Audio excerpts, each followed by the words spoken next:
வணக்கம் காலை வணக்கம் அனைவருக்கும். ஓகே, சந்தனா பேசுகிறேன், சந்தனா ரவாங்கலேருந்து பேசுகிறேன். என்னோட புலனம் என்ன நான் இங்கே சொல்லிக்கிறேன். கோசம் 1 6 2 9 கோசம் 4 8 1 8. ஓகே, இந்த பதிவு கேன்சர் பேஷண்ட்டுக்கு யாரெல்லாம் இந்த வீடியோ பார்க்குறீங்களோ தயவு செஞ்சு நிறையா பேருக்கு இதை ஷேர் பண்ணுங்கள். அதாவது கேன்சர் பேஷண்ட்டு அதிகமாக இறக்குறாங்க. ஏன்னு சொன்னால் அவங்க அவங்களோட அந்த மருத்துவமனையிலெல்லாம் செஞ்சு பலன் அடைக்க முடியாமல் இறக்குறாங்க. பட் ஆனால் நம்மளோட ப்ராடக்ட் அதாவது ஃபங்க்ஷனல் ஃபுட் சப்ளிமெண்ட் கூடயும் சொல்ல முடியாதுங்க. அது சப்ளிமெண்ட்டும் இல்லை, மருந்தும் கிடையாது. ஃபங்க்ஷனல் ஃபுட்னால் என்ன? நம்ம அன்னாடிக்கு சாப்பிட்றோம்ல உணவு, அந்த உணவு நம்மளோட சாப்பிட்ற அந்த சாப்பாடு என்ன சொல்லுவாங்க, நம்மளோட ஆரோக்கியமான சாப்பாடு. அந்த மாதிரி தாங்க இந்த ஃபங்க்ஷனல் ஃபுட்டு. இந்த இதுவும் ஃபங்க்ஷனல் ஃபுட்டு, அதாவது சாப்பாட்டில் செய்யப்பட்டது ஆரோக்கியமான உணவு. உங்களோட இம்யூன் சிஸ்டம், அதாவது நம்ம உடம்புல சீக்கு வராமல் இருக்கணும்னா நம்ம உடம்புல இம்யூன் சிஸ்டம் எப்போதுமே அப்டேட்டாக இருக்கணும்.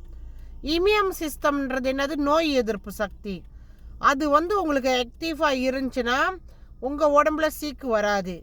இவ்வளோ வருஷமாக நம்ம சின்ன பிள்ளையிலேருந்து நம்ம இத்தனை வயசு, இப்போ எனக்கெல்லாம் 50 வயசு, என் ஒரு 48 வயசு காலம் வரைக்கும் என் உடம்பை பத்திரமா பார்த்துக்கிட்டேன். அந்த இம்யூன் சிஸ்டம் எப்படி எனக்கு கேன்சரை கொண்டாந்து விட்டுச்சு? என்னோட இம்யூன் டவுன் ஆனதுனால, என்னோட நோய் எதிர்ப்பு சக்தி செயல் இழந்ததுனால. எதனால? நான் போட்ட 2 ஊசினால. ஸோ இப்போ நான் என்ன செஞ்சேன், என்னோட இம்யூனை அப்டேட் பண்ணி விட்டேன். எப்படி? இந்த ஃபங்க்ஷனல் ஃபுட்னால, இந்த சப்ளிமெண்ட்னால. ஸோ அது சாப்பிட்றப்ப அது என்ன செய்யுது, நம்ம இம்யூன் சிஸ்டத்தை அப்டேட் பண்ணி விடுது. நோய் எதிர்ப்பு சக்தியை அதுக்கு அப்டேட் பண்ணி விடுது. அப்போ என்னோட நோய் எதிர்ப்பு சக்தி திருப்பி என் உடம்பை சுத்தம் பண்ண ஆரம்பிச்சிச்சு. அதனால தான் நான் இன்றைக்கி நல்லா இருக்கேன். புரியுது அவங்களுக்கெல்லாம்? கேன்சர் பேஷண்ட்களுக்கு இது நல்லா புரியணும். புரியலைன்னா எனக்கு புலனம் பண்ணுங்க, நான் சொல்லித்தரேன். என்ன சாப்பிடணும்? ஷிரோத்தோ சாப்பிடணும். ஷிரோத்தோ என்ன செய்யுது? நம்மளோட நோய் எதிர்ப்பு சக்தியை அதிகரிக்குது. நோய் எதிர்ப்பு சக்தி அதிகரித்தா என்ன நடக்கும் நம்ம உடம்புல?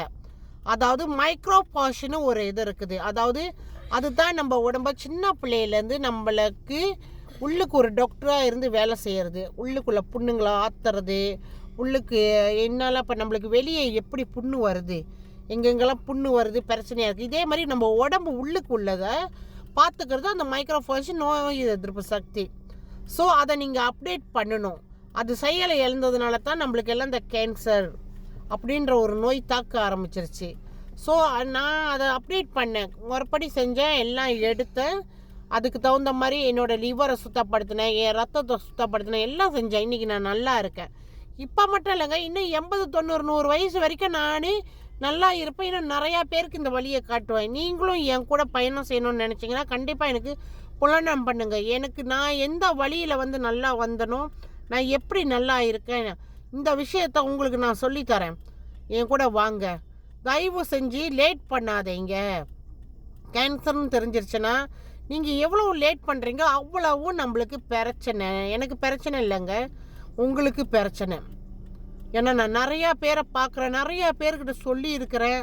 நிறையா பேர் கடைசி நிமிஷத்தில் நம்ம ஒன்றும் செய்ய முடியாமல் போயிடுது. அந்த மாதிரி நிலைமைக்கு போகாதீங்க. தெரிஞ்சிருச்சுன்னா ஏதோ ஒரு வழி நம்மளுக்கு ட்ரை பண்ணி பார்ப்போம் அப்படின்னு நினச்சி ட்ரை பண்ணுங்கள். தயவு செஞ்சு எனக்கு புலனம் பண்ணுங்கள். என் புலனம் திருப்பி நான் சொல்கிறேன். கோசம் 6 2 9 கோசம் 4 8 1 8. நீங்கள் எவ்வளோ தூரம் இருந்தாலும் சரி எனக்கு புலனம் பண்ணுங்கள், நான் சொல்லித்தரேன். நன்றி, வணக்கம். எல்லோரும் எப்போதுமே அவங்க குடும்பத்தோடு சந்தோஷமாக ஆரோக்கியமாக இருக்க நான் இறைவனை பிரார்த்திக்கிறேன். நன்றி.